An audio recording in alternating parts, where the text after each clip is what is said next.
Welcome to Pong TV. Halika't ating kilalanin si Vice President Sara Duterte, si Sara Zimmerman Duterte Carpio o sa simpleng Inday Sara.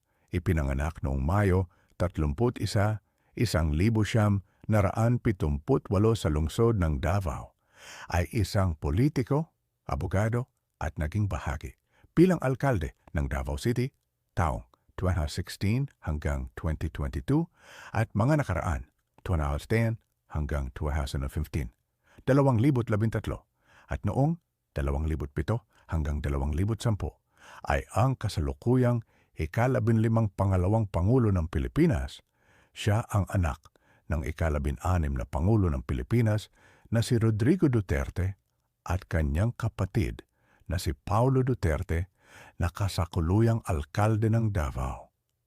Please subscribe my YouTube channel para updated ka sa iba pang impormasyon na aking ibabahagi sa inyo. Salamat po.